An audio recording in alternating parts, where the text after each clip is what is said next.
आज अपन इस वीडियो में डिस्कस करेंगे, बहुत इंपॉर्टेंट इन्फॉर्मेशन है, काउंसलिंग के रिगार्डिंग है। देखो, काउंसलिंग स्टार्ट नहीं होनी चाहिए थी।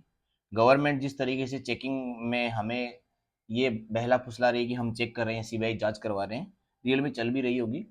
लेकिन हमें गवर्नमेंट पे तो अभी थोड़ा थोड़ा ट्रस्ट कम है, लेकिन अगर हो जाए तो बहुत अच्छी बात है। हम गवर्नमेंट का हमेशा शुक्रगुजार रहेंगे।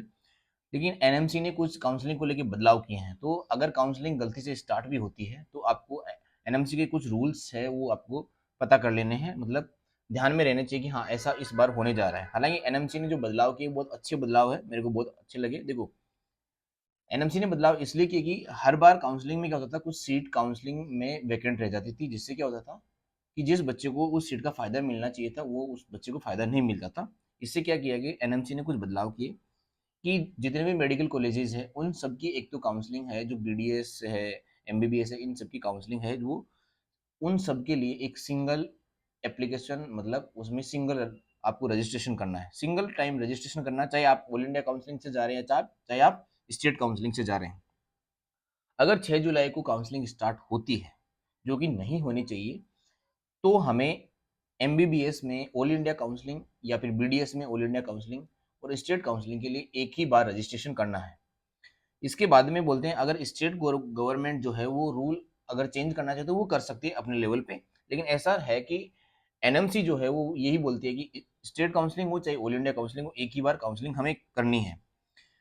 दूसरा रूल सबसे इंपॉर्टेंट ये है, इतने सालों तक जितनी बार भी काउंसलिंग हुई उसमें क्या होता था, पहले सीट अलॉट की जाती थी, मतलब काउंसलिंग के टाइम पहले रजिस्ट्रेशन होता है, फिर फीस का डिपोजिशन होता है और उसके बाद में सीट अलॉट कर दी जाती है। इस बार क्या किया गया, इस बार सीट अलॉट होने के बाद में सबसे पहले काम किया जाता है, डॉक्यूमेंट चेक किया जाता है। डॉक्यूमेंट चेक किया जाएगा। डॉक्यूमेंट चेक करने में अगर आपके डॉक्यूमेंट्स में पूरा मतलब पूरी तरह से आपके डॉक्यूमेंट सही नहीं है तो आपको सीट अलॉट नहीं की जाएगी और नेक्स्ट बंदे को उस सीट के लिए चांस दे दिया जाएगा। इसमें इसका मतलब यहाँ पे इंपॉर्टेंट बात ये हो गई कि ध्यान रखने वाली बात ये हो गई कि आपके डॉक्यूमेंट्स, अगर आप काउंसलिंग में पार्टिसिपेशन ले रहे हैं तो आपके डॉक्यूमेंट्स पूरी तरीके से तैयार होने चाहिए। मैंने डॉक्यूमेंट्स को लेके एक वीडियो बना रखा है, उस वीडियो को आप जरूर देखिएगा।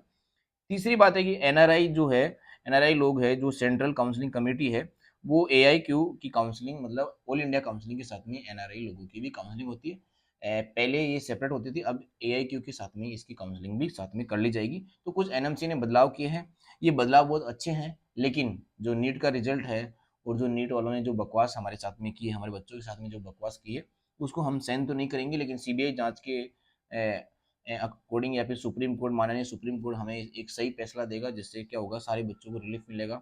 24 लाख बच्चों की यहाँ पे फ्यूचर का सवाल है, जिसपे हमें अच्छे रिजल्ट आने की उम्मीद है। और ये उम्मीद रहेगी 8 जुलाई को, और गवर्नमेंट से या फिर सुप्रीम कोर्ट से हमारी ये रिक्वेस्ट रहेगी कि जो काउंसलिंग 6 जुलाई को शुरू करने जा रहे हैं, इस काउंसलिंग को प्लीज़ डिले करें, कम से कम 9 जुलाई या फिर 10 जुलाई तक इसे डिले करें, ताकि 8 जुलाई को हमें ये पता लग जाए कि हाँ सही और गलत क्या है और आगे क्या होने वाला है। नीट एग्जाम दोबारा से होने वाला है या फिर इसी रिजल्ट को करेक्ट करके दोबारा से रिलीज किया जाने वाला है। देखो, रिजल्ट कोई भी हो लेकिन काउंसलिंग तो लास्ट में होनी ही है, चाहे नीट दोबारा से होके हो। लेकिन एनएमसी ने अपने लेवल पे ये चेंजेस किए, इसलिए अपने इसकी बातें करी। Okay, thank you.